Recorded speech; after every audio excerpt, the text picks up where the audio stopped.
Okay, just as a brief introduction, but very brief, this is a speech about secrets and what they can actually do to us. Nothing more than that.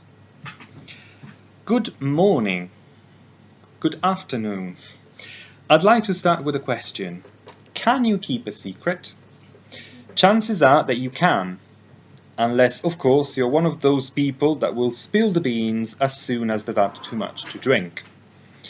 Even more so, as we speak, you probably are holding on to 13 different secrets, 5 of which you have never told a living soul.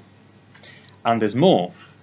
New research from Columbia Business School in the US reveals that there are harmful personal effects just from thinking about secrets. Scientists have found that the burden of having secrets can affect you in ways you might have never considered. Some people said that they feel physically heavier when they're burdened with a secret, and this extra weight, in inverted commas, can skew how you navigate your surroundings. Most people have secrets. This is a given, whether it is a relatively minor one, like faking an illness to get a day off work, or something bigger like having an extramarital affair or committing fraud. It doesn't matter how transparent we wish to come across to our friends and family, indeed, or even our partners, every single one of us will have found him or herself covering up their tracks to hide something we don't want others to find out. And it doesn't need to be something too complicated or adventurous either. Let's face it. Leading a double life nowadays is as likely as Donald Trump finally making some sense when he speaks. And despite what Hollywood wants us to believe, it would be quite difficult, if not extremely impossible, to be a spy behind closed doors, with social media, CCTV, and Google all keeping track of your every move. And let's not forget, we may be keeping secrets on behalf of someone else. I am fairly sure that all of you will have agreed to it when friends or relatives or acquaintances have asked you to keep something under your hat. Secrets can also vary in shapes and sizes, from telling your mother you would not do something and then doing it without her finding out about it, to cheating tax if you're an important CEO. For instance, when I worked in an office, one of the colleagues in my team, as it turns out, had been swindling huge amounts of money from the company, and he'd been doing it for at least 6 months. And no one knew about it. The world is chock full of secrets. For instance, did you know that the formula for Coca-Cola is one of the most highly guarded secrets in the world?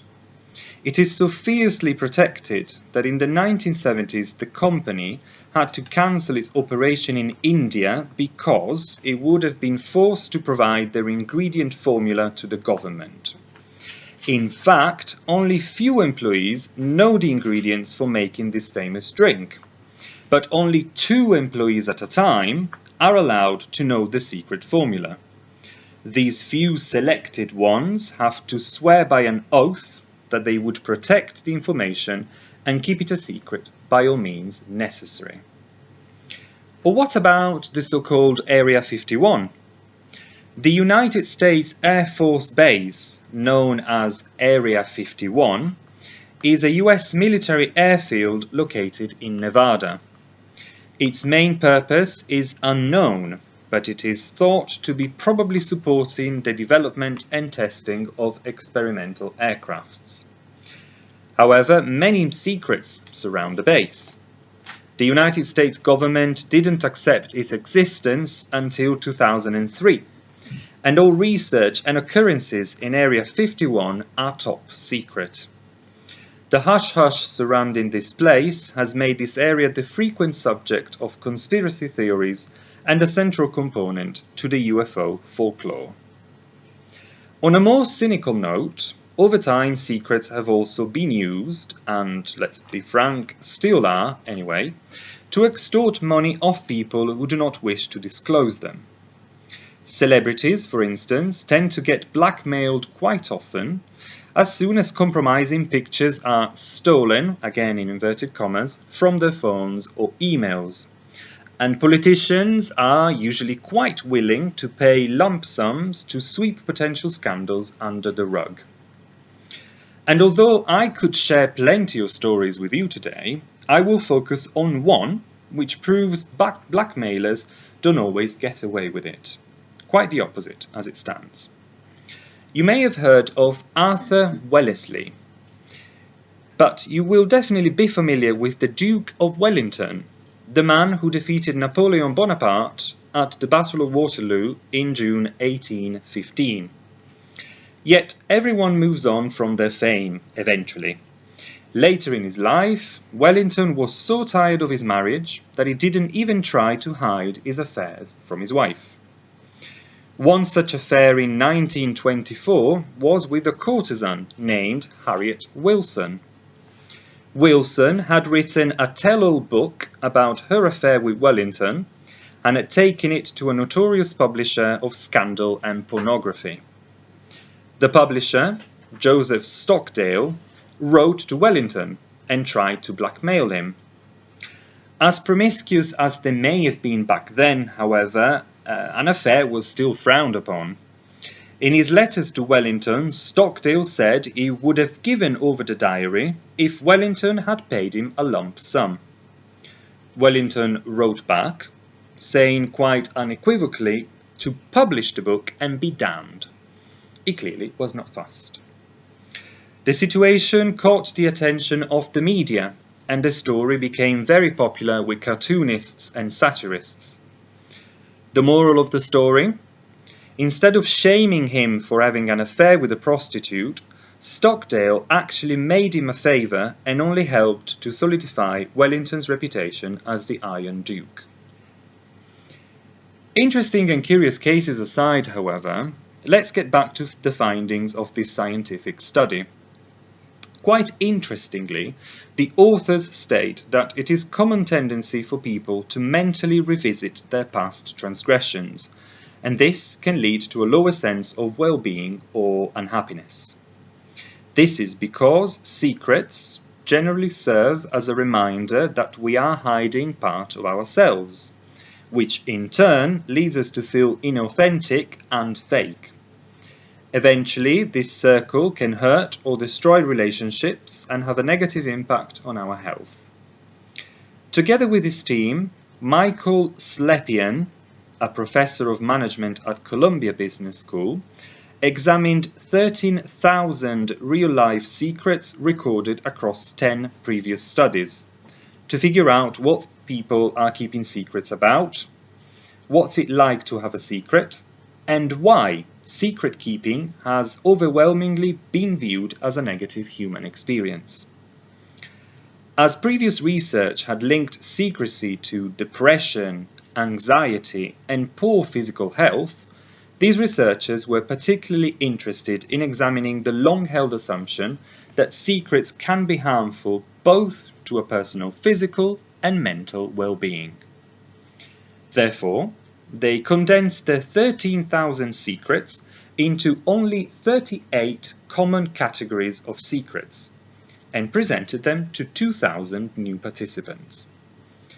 These categories involved, for instance, telling a lie, harming someone, drug use or abuse, theft, violating someone's trust, sexual infidelity, a secret hobby, and sexual orientation. In case you're interested, the most common secret that people shared with no one else were extra-relational thoughts, and by this I mean thinking something romantic or sexual about someone other than your actual partner, of course, romantic desire, sexual behavior, and lies.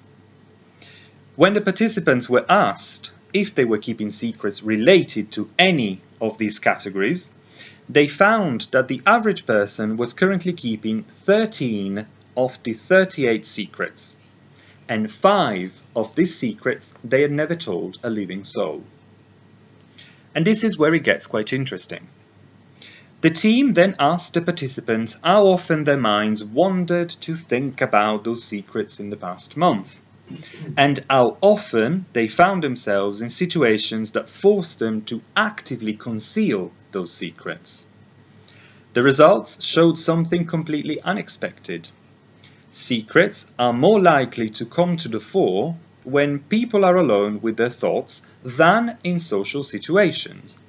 This means that we basically spend more time and more mental energy mulling over our own secrets on our own time than actively trying to conceal them when we are in public.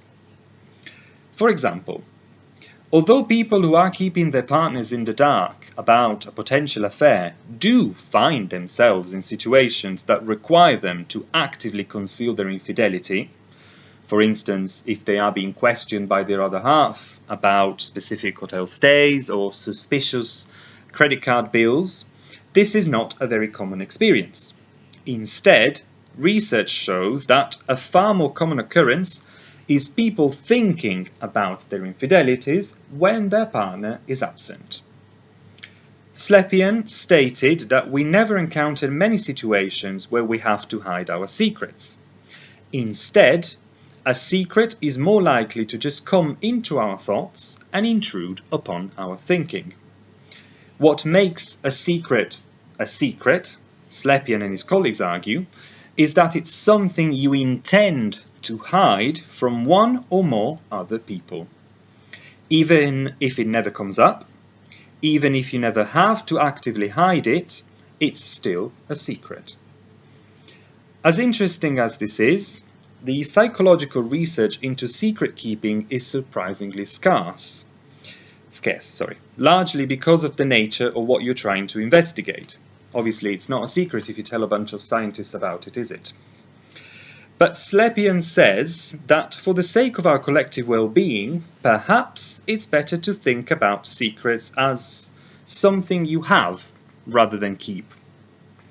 For many of us, we may never find ourselves in a situation where we're pressured to spill the beans about our biggest secret, but it's always there, lurking at the back of our minds. If we can figure out how to deal with secrets on our own terms, rather than everyone else's, maybe the weight on our shoulders won't hang so heavy, and we will be able to lead better and healthier lives. To conclude, whether you're holding on to 13 or more secrets, think carefully about the long-lasting impact that these can have on your life. And whilst I'm not interested to find out everything about all of you today, God forbid, you may wish to discuss your secrets with your friends and family. As for my deepest secrets, sorry to disappoint you, but my lips are sealed. Thank you.